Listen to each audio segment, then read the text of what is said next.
Monologue 4, The Beast and the Harlot, Revelation 13 and 17. In the name of God, the one and only, the Almighty and Eternal, convey I, the Spirit of truth, a message by truth and spirit. And by Jesus the Christ I swear and give oath to speak and convey only the true words and expressions of the Most High God. God watches the goings and comings of man, the risings and the fallings of their spirits, in hopes that some may have understanding. Nothing, not the smallest act, word, or thought, escapes notice, and ages come and go as moments, and men live and die and live again. Every name and lifetime of every soul and each spirit is recalled, as if God itself had lived each and all. Indeed, maleness and femininity are illusory, for the spirit within you is neither, and has played both genders, the foolishness of sexism. In eons of time, a message renewed, resounding across the millennia, repeated over and over again. Here I am, here I am. Walk with me, and freedom shall be yours. No more will you ascend or descend, no more shall you in amnesia dwell. Always mine, and no more shall powers or kings prey upon your souls. It is a voice which calls to all, and which is heard only by a few.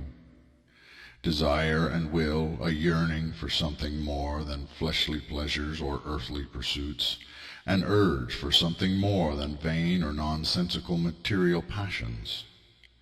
Can you make a leap and see all worldly reasoning as completely upside down, and worldly wanting as unnatural in a divine view? Life is death. Death is life. The flesh is a corpse. The spirit is true form. The need for sex is a need for what will never bring satisfaction. The need for food will never fill you. The need for drink will never quench your true thirst. The want of possessions and ever more things will only increase your burden. Less is more, and more is never enough. You see the beauty of the earth, and yet reality is so much greater than arrangements of matter, dramatic colors, and variant textures. So all earthly beauty is a gilded cage of unreal artistry, pale and infantile references to perfect mastery, as the art of a kindergartner in comparison to the brushstrokes of Michelangelo, are the creations of the vanities in comparison to the works of the Yahweh, the Lord, of the true reality. In all wisdom is a need for age, experience, and practice. In God is infinite wisdom, and so also exceeding mastery of creation's craft. I am, and I am myself, conscious of all my parts. No action of my all goes unnoticed or without remark. In me lives truth, and error cannot stand, and though far away, I am as near as a breath.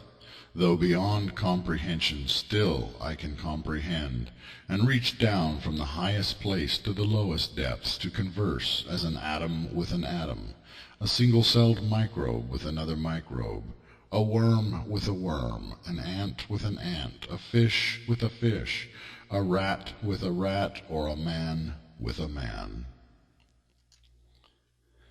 Yet I can only give unto each what they can comprehend, and the words of humanity are weak methods of communicating. As ants speaking to men, so man speaks to me. And how much can the man really communicate to an ant? Yelling as loud as I can is like an exploding universe, and whispering is as a subliminal prodding, a whisper of the faintest wind. I am all the stars of the universe, and every universe has innumerable stars. I am a voice in your heart which you ignore without remorse, telling you what makes no sense in the context of nature's will, at work in the limbs and members of your flesh. In truth, the instinctual voice of nature is more often thought to be my own, for what I instruct is the counterintuitive. For creatures of the air is God. For creatures of the earth is God. and every source of drink or food is as a goddess. For creatures of the sea, the great waters are the supreme deity. Unto flames the insects flock, finding annihilation in their divinity. Yet man is worthy of more, and so myriad wills and expressions, noumena, are given as choices. You say with the mouth, I serve this God, or proclaim with your words, this thing is my Lord and Master.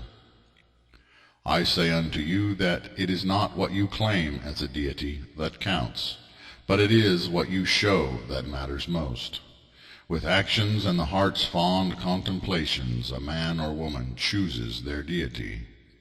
You may say, Jesus is Lord, but if you chase after idols and live in ways counter to Jesus' example, you lie to yourself and to Jesus when you say, Jesus is Lord.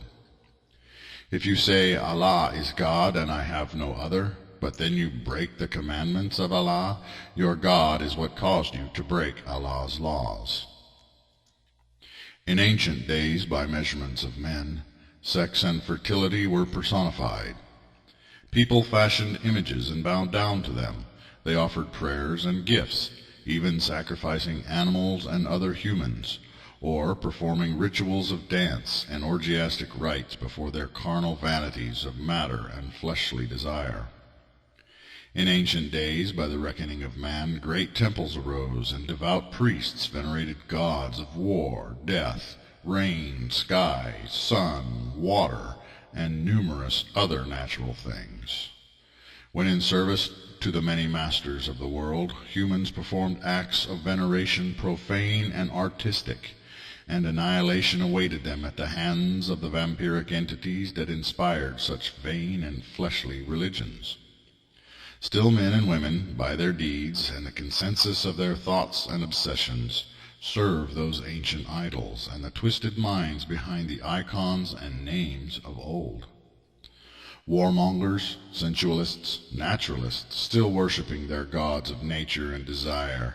As men once venerated stars, so astrologers now look to the stars as if deities. As there were gods and goddesses of competition, so the spirit of competition is alive and well, and millions are the worshippers of sports, placing the obsession at the center of all. As men and women once worshipped the night and underworld deities, so there are many souls today who revel in the macabre, the drinking of blood, and exalt all things low, dark, undead, and diabolical as fashionable. As the peoples of the elder world gave praise to idols of good fortune, and prayed to deities of bountiful harvest, or a merchant's patron, so now humans idealize greed, selfishness, and materialism, and chase philosophies of earthly success, doctrines of personal power, and gospels of prosperity. While the greatest goddess of mankind, as before and in the present time, is the goddess of sex, fertility, virility, and hedonistic pleasure. Some call her Libertas, but she is, in truth, the personified desire for the liberty to sin and mock holiness unchecked, the personified mother of avarice, coupled with her consort who represents the carnal or bestial and unevolved man. In the revelation of John, the infernal couple is known as Babylon and the Beast, animal demonic humanity, driven by instinctual need and base cravings, Dummuzi and Inanna, Ishtar and Tammuz, leading all the world to immorality and wickedness, exalting themselves above every other power in sky or below the earth, so that every other principality of the world is made subject unto the whore of Babylon and the beast of Rome, the ancient empires that best reflected the will of the unholy twins. So it is that you walk in their shadow and dwell in their playground, the world or civilization of bestial humanity. Behold her great idol, feminine face of Lucifer, torch in hand which stands above the waters, elevating her will above the will of heaven. Behold the ideals of a nation that declares, in God we trust, while being a sanctuary for every abomination and wicked expression of the earth. Are America's ways a reflection of the Lamb of God or of the Lion of Judah? Or are they more in line with the ways of ancient Rome, Babylon, Athens, and Sodom? Behold, the chief gods of that land are money, sex, and avarice, and in any city of that nation you will see the statues of Roman and Greek deities proudly displayed on every building of the state. Ah, upon their banners the lady on her bull doth ride, and see that Europe is the greater prize of the Queen of Paradise, while unto her mate is given reign over the nation of the West. Armies arise on both shores to make war on any nation that would place God at its heart. Look and observe. See that there is a feminine spiritual expression at work in the world that is seeking to hijack and usurp the names and titles of every pagan goddess, as well the names and personas of the holy women of monotheism, transforming all into a single entity of harlotry and arrogance. Moreover, there is a sexist feminist agenda to supplant and overthrow the God of Abraham, and indeed to overthrow every male deity of myth and religion. In greater arrogance still, many are these women who call themselves goddesses and would apply gender to the genderless angels. Such ones would do away with men altogether if they had their way, while turning the sacred into an excuse for hubris and abomination, transforming the mother and the wife of Jesus into icons of justification for adultery, lesbianism, and domination. On another level, there is a movement to kill God, to kill faith, to elevate greed, and to extinguish all charity and compassion in the world. Such ones masquerade as Christians, but care more about tax rates than about the commands of Emmanuel.